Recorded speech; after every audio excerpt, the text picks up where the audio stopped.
Sebuah truk ekspedisi membawa muatan minyak kita dari Medan menuju Lampung. Di atas kertas, ini hanyalah distribusi biasa. Tapi di tengah jalan, sesuatu yang janggal terjadi.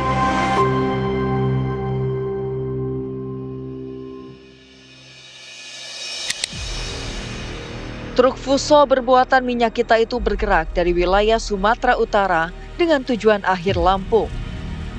Ini adalah perjalanan logistik lintas provinsi, membawa muatan bernilai besar melintasi jalur darat Sumatera. Di dalam truk ada 2 kru. Sopir utama berinisial FG, sopir kedua Heri Supriyadi. Keduanya berada dalam satu kendaraan, satu rute, dan satu tanggung jawab pengiriman.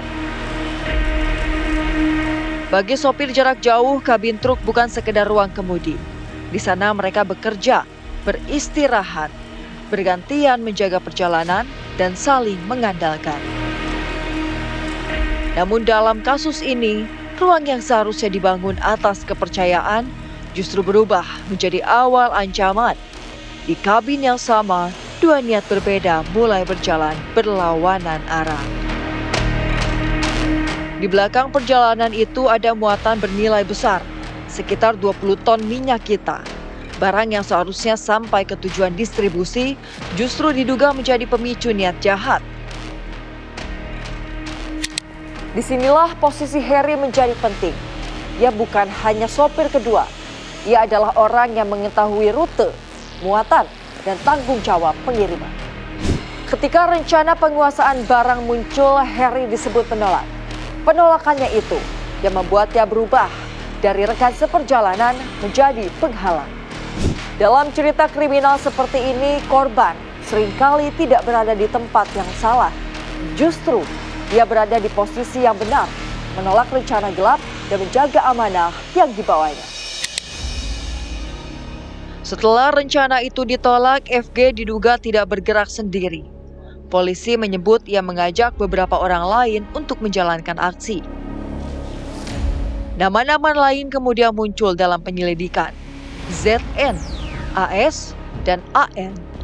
Dari sini, konflik yang semula berada di dalam satu truk berubah menjadi dugaan komplotan.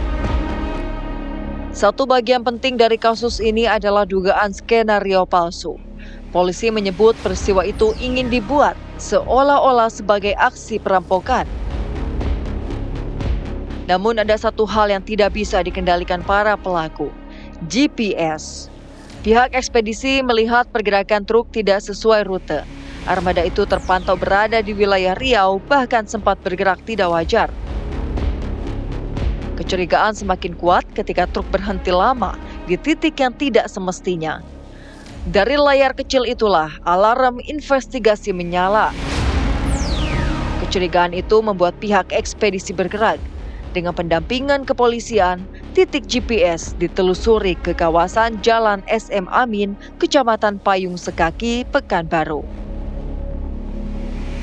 Di lokasi itu, truk ditemukan terparkir di area pool atau bengkel. Kendaraan besar itu diam, tapi di dalamnya tersimpan jawaban atas misteri yang baru saja dimulai. Petugas kemudian memeriksa bagian kabin. Di ruang istirahat belakang bangku sopir, Heri Supriyadi ditemukan sudah tidak bernyawa.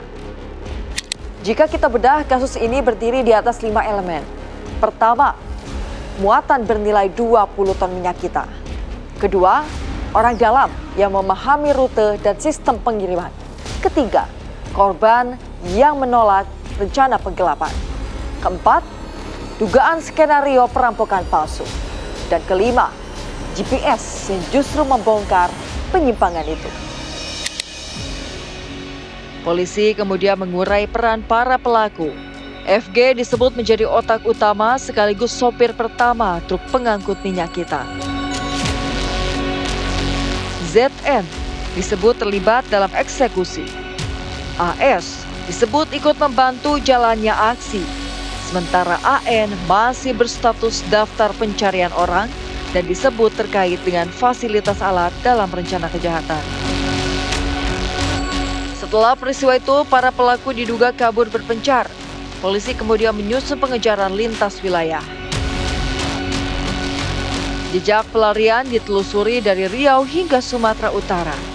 Satu persatu titik persembunyian dibaca, dicocokkan, dan dikejar.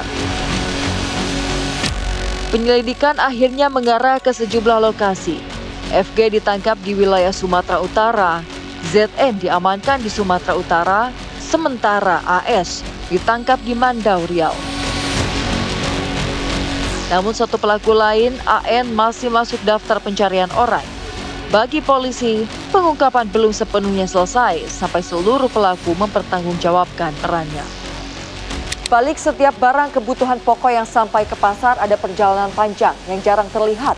Ada sopir yang menempuh ratusan hingga ribuan kilometer melewati malam, kelelahan, tekanan waktu, dan resiko jalan.